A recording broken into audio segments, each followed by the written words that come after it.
Today's a very important day, and as Eric said, we're really just getting started. But we've been supporting government, as Eric's told you, for quite some time. Though it may not be obvious, I want to spend a little bit of time and talk about what it is we're doing today and what it is we want to do in the future. As Eric shared, we're very much deeply rooted inside of government, providing functional capabilities as well as transparency. It's a popular word nowadays, transparency. Maps are intrinsically a visual tool, and they help us all understand data better, they help us understand policy better, they help us understand change better. And Mapbox is committed to continuing to provide high-quality technology that allows us to invoke transparency, policy change, and understanding. What's interesting is how that technology has changed. And Mapbox, we call ourselves a live location platform. You'll hear that a couple times today, and I'll talk about what that means. But it's interesting to kind of take a look back at how mapping and location capability has changed over time. We obviously started way back when with paper maps. We moved into these sort of hardcore GIS capabilities in the 90s. We moved into web mapping, and then we kind of moved into this mobile world where now every single one of us can't think of a time when we couldn't pull out our cell phones, find the nearest Starbucks, and navigate and get ourselves a latte, right? It's become ordinary. It's become ubiquitous and a part of our everyday lives. But what's interesting is what's happening today into tomorrow. And that's this idea of augmented reality, machine learning, computer vision, these concepts that you may or may not be aware of. That's where our focus is going. That's where Mapbox is really putting a lot of effort in. How do we understand the world better for the future? How do we make it more transparent or understandable in ways in which we haven't thought about before? You'll see some of this later when we start talking about the work we're doing in machine learning. But clearly there is an element of data change that is happening here as well. On the left-hand side, you have largely static information that changes maybe very little over time. But as you move towards the right, the data is changing constantly. And a static mapping platform just isn't going to do it anymore. You need a platform that is dynamic, that is live, and that changes over time to ensure that you're always looking at the most current information. And that's what Mapbox is. We are a live location platform. We are constantly making our maps and our technology better as more people use the technology. We're built for modern IT.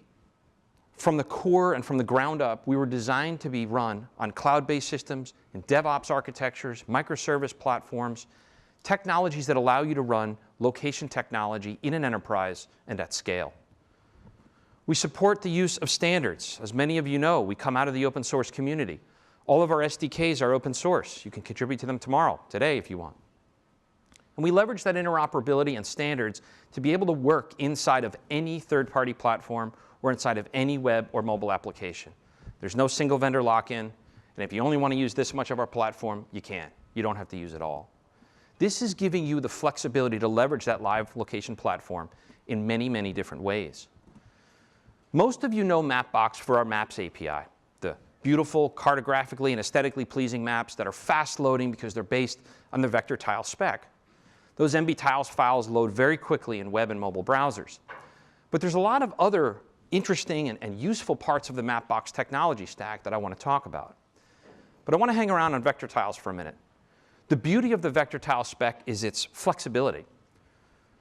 Many of you use Mapbox Studio to change those base maps. You can start with one of our predefined templates, but the beauty of vector tiles is the ability to change any aspect of it. Add and remove your own layers. Change symbology, change labeling, change the order of the layers, and without having to recook that data set, it's immediately ready for reuse. Mapbox Studio gives you the ability to do that WYSIWYG editing on the fly, dynamically, to support your users immediately. But beyond maps, we also have our search API, giving you the ability to do geocoding, reverse geocoding, and gazetteer search inside of any of your web and mobile applications. Not only do we support traditional address lookup, but we also support international lookup. Data sets maybe that have addresses in different formats, not commonly understood. Multi-language support. And the best part, I think, is the ability to take that API and customize it. Make it your own, as some of our customers have done here with Sweetgreen. But that also extends into navigation capabilities. Our navigation API gives you the ability to do simple routing, point to point, but it also enables you to do much more complex network analytics, multimodal routing, isochrone analysis to understand service areas, origin and destination matrices, or the traveling salesperson problem. And I'll talk a little bit later about our new probability matrix, allowing you to do routing on millions of addresses in under 3 seconds. We'll talk about that a little bit later. But routing network capabilities are also a core technology within the Mapbox Live Location platform. And everything I've just told you about, which you can all hit today on mapbox.com, is also now available inside of Mapbox Atlas. If you have a mission that requires you to go offline to work in secure environments or with secure data sets, Mapbox Atlas allows you to work in many different ways, on-premise, in a hybrid environment of both online and on-premise. You can bring it all the way inside, keep it on a private cloud, or, as you'll hear a little bit later today, we're proud to announce a brand new managed service offering for Mapbox Atlas. We have many, many different SDKs, giving you as developers the capability to build whatever you can dream up. Our very commonly used native SDKs are perfect for building amazing websites and mobile applications. But we've also have 2 additional specialty SDKs, the first of which is Unity. Unity gives you the ability to bring in that gaming element to your application, visualizing things in 3 dimensions, 2 dimensions, fly through space, add in augmented reality. Gives you the ability to build whatever you can imagine. And our brand new Vision SDK, which just went public beta last week, the Vision SDK is our brand new machine learning and computer vision SDK, which is allowing you to build really powerful live navigation capabilities that not only paint pictures with augmented reality, but give you the ability to take feedback from the real world and update your map on the fly. What powers this live location platform is the telemetry, the information that is collected through the use of the Mapbox technology stack. It gives us the ability to update our maps in almost real time. On average, we update our base map technology about every 5 minutes with the information that comes back through the use of our platform. And it's used in a variety of different ways. We're now able to provide footfall traffic so that you can understand how busy places will be during a certain time of the day. We obviously have live traffic, road closure information, and that information can be fed into our routing APIs to allow you to get real-time ETAs. When do we think we're going to be there? And if a road is out, how can I dynamically reroute against it? We understand things like patterns of life and movement. How do people move throughout space? Are there areas that are more transient, popular during the morning or during the work hours, and less popular at night?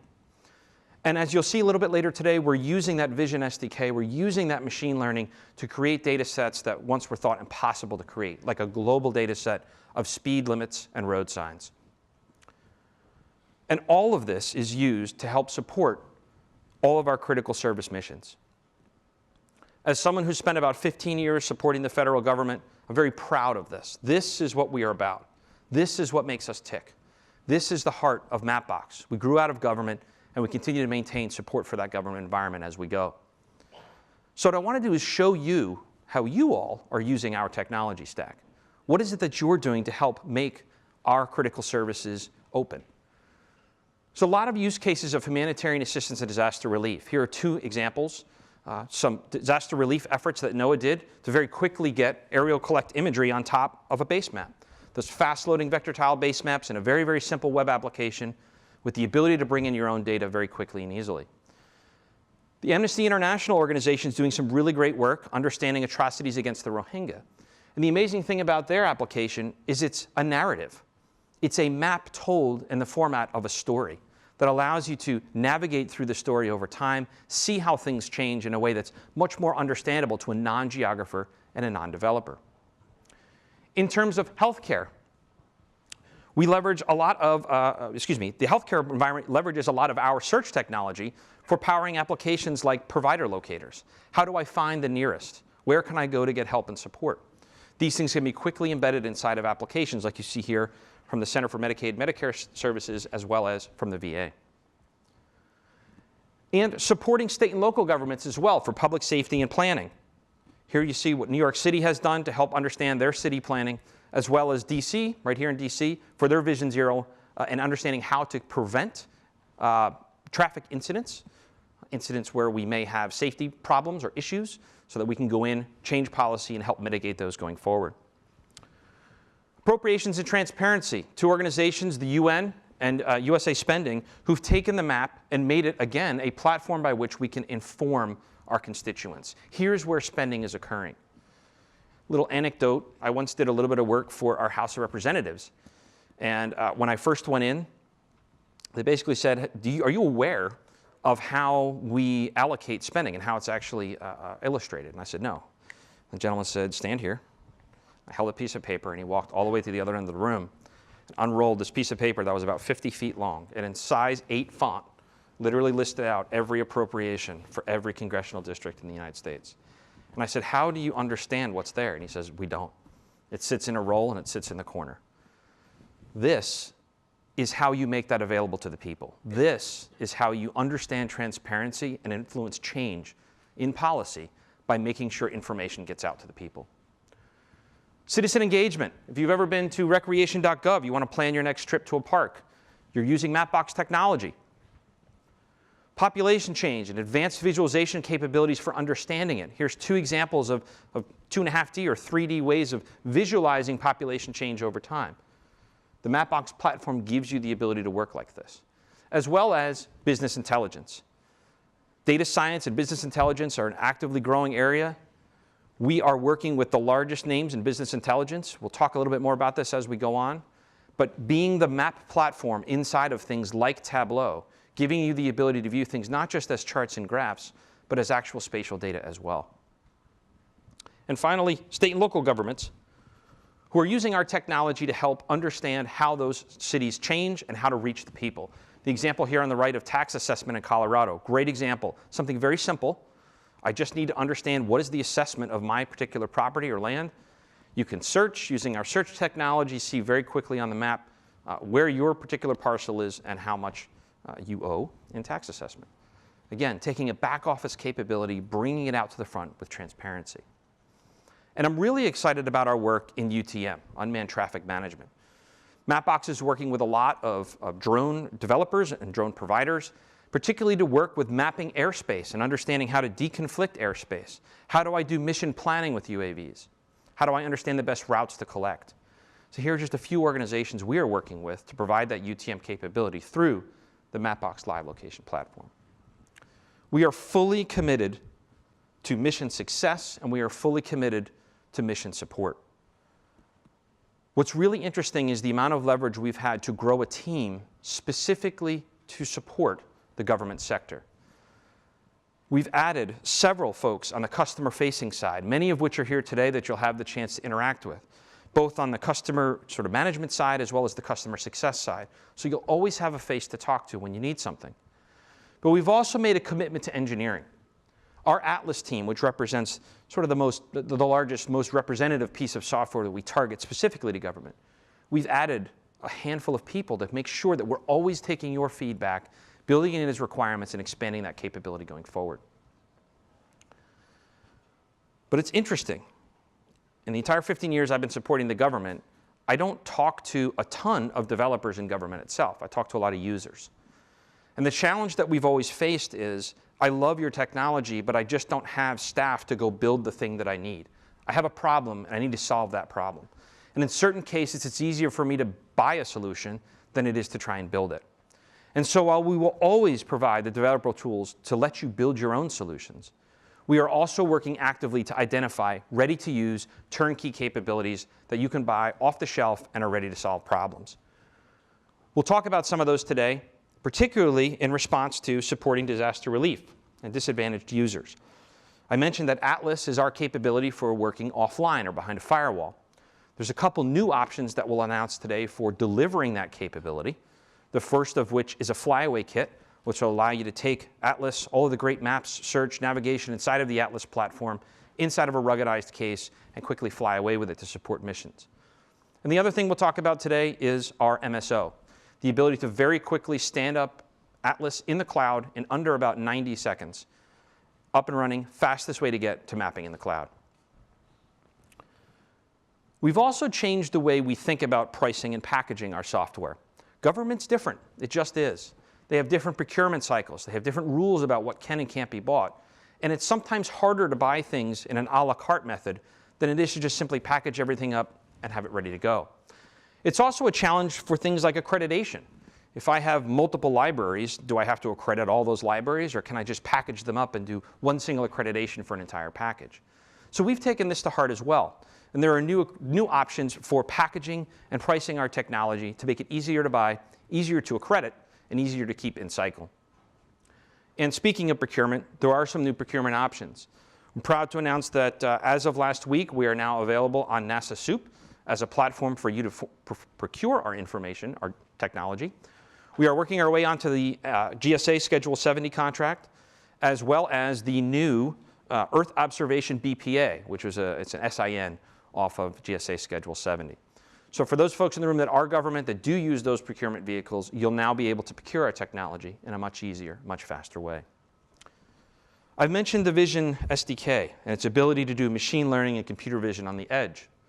We are also investing in using that technology in some sort of, we'll call it uncommon use cases. While everyone's using AR inside of vehicles and infotainment systems to do sort of more modern navigation, we're also looking off-road. Are there ways in which we can embed augmented reality in an off-road situation so that the reality of the battle space is also something that's augmented? So more on that later. And we continue to push into advanced visualization and additional data products. Later today, you'll hear from Margaret Lee, who's now running our data services program. Her and her team are building some really amazing things, leveraging that live location platform to create new data sets that you all can use inside of your own maps. But don't just take my word for it. We are fortunate enough, and we are living in a time where our platform speaks for itself, and others have noticed it as well. We were just named by Frost & Sullivan the North American Mapping Live Location Platform of the Year. This was a big deal for us. We're recognized globally now as the best live location platform in the world. And Gartner as well talks about the value of live location inside their latest competitive landscape mapping. So we're very, very excited to be here to give you the opportunity not only to learn about what Mapbox is and does, but how our users are leveraging that technology to support you. We are a firm believer in keeping critical services open, and we want you to get ready for a very exciting day of technology share, as well as the ability to share amongst yourselves. I encourage you to network not just with Mapboxers, but with yourselves, learn what others are doing, talk to the speakers that are here today, and then please, by all means, funnel any questions or requirements back to us. We want to make sure that we maintain our ability to support you. Thank you very much. I appreciate your time.